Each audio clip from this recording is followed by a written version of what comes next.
আশা করছি প্রত্যেকে ভালো আছো। এডুকেশন ওয়ার্ল্ড চ্যানেলে সবাইকে সুস্বাগত। আমি রাজেশ্বরীকে আবারও নিয়ে চলে এসেছি তোমাদের জন্য একটা নতুন ভিডিও। আজকে যে টপিকটি নিয়ে আলোচনা করবো সেটা খুবই গুরুত্বপূর্ণ তোমাদের জন্য। আচ্ছা, এই বইটি তোমরা ভালো করে দেখো। আশা করছি তোমরা এই বইটির সাথে পরিচিত, কেননা তোমরা টেট পাস করেছো, মানে এই বইটি অবশ্যই তোমাদের কাছে একটা বাইবেলের মতো, তাই না? এই বইটি থেকে নানান প্রশ্ন আমাদের সময়ও করা হয়েছিল ইন্টারভিউ বোর্ডে এবং আপনাদের সময়ও করা হবে। এখানে যতগুলো চ্যাপ্টার আছে তার মধ্যে যে সমস্ত চ্যাপ্টারগুলো খুবই ইম্পর্টেন্ট সেগুলো কিন্তু আলোচনা করবই, এবং প্রতিটি চ্যাপ্টার থেকে কী কী প্রশ্ন আপনাকে ইন্টারভিউ বোর্ডে করা হবে সেগুলো নিয়ে আলোচনা করবো। পরীক্ষায় কী কী প্রশ্ন আসতে পারে সেগুলো নিয়ে পরে আলোচনা করবো। আপাতত আমি ইন্টারভিউ নিয়ে আলোচনা করছি, কেননা ইন্টারভিউ বোর্ডে অর্থাৎ আজকের এই টপিকে, আজকের এই ভিডিওতে আমি ইন্টারভিউ নিয়ে আলোচনা করছি।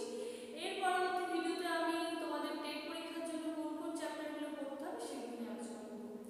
এখন যেটা বলার সেটা হচ্ছে ইন্টারভিউ বোর্ডে আপনাকে কোন কোন প্রশ্নগুলো করা হবে এবং কোন চ্যাপ্টার থেকে কোন প্রশ্নগুলো আপনাকে করা হবে সেগুলো নিয়ে আলোচনা করব, এবং আমাদের সময় কোন কোন প্রশ্নগুলোর উপর বেশি জোর দেওয়া হয়েছিল, অর্থাৎ বেশিরভাগ এই প্রশ্নগুলো রিপিট হয়েছিল।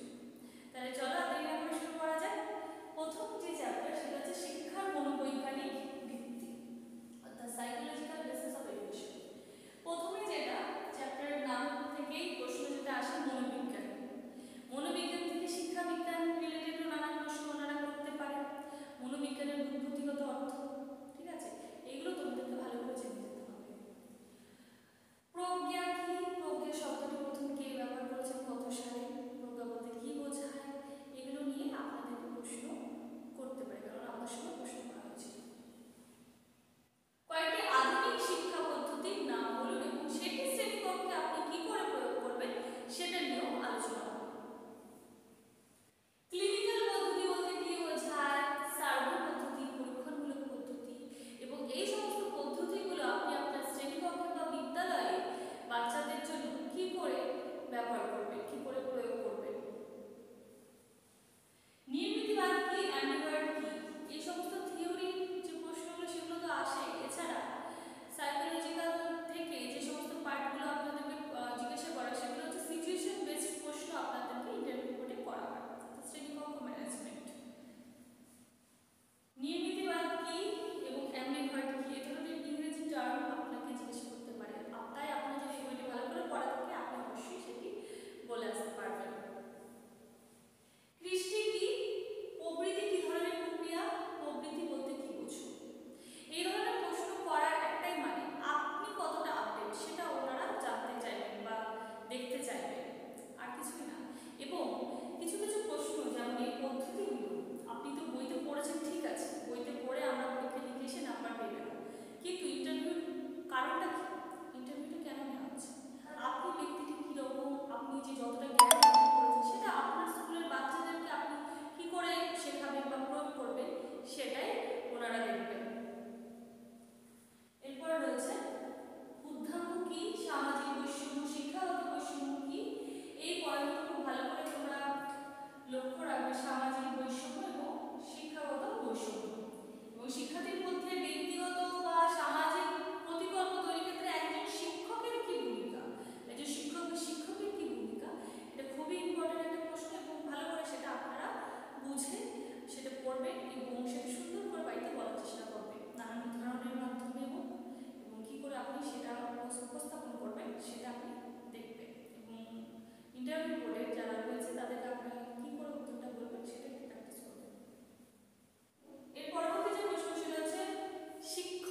ভিডিওটি ভালো লাগলে অবশ্যই এটা লাইক করে দিও এবং বন্ধুদের মাঝখানে শেয়ার করে দিও। আর যারা চ্যানেলটিকে এখনও সাবস্ক্রাইব করনি প্লিজ চ্যানেলটিকে সাবস্ক্রাইব করে দাও এবং পাশে থাকা বেল আইকনটিকে প্রেস করে দাও এরকম আরও দ্রুত আপডেট পাওয়ার জন্য। এডুকেশন ওয়ার্ল্ডের তরফ থেকে সবাইকে বেস্ট অফ লাক। ভালো থেকো সবাই।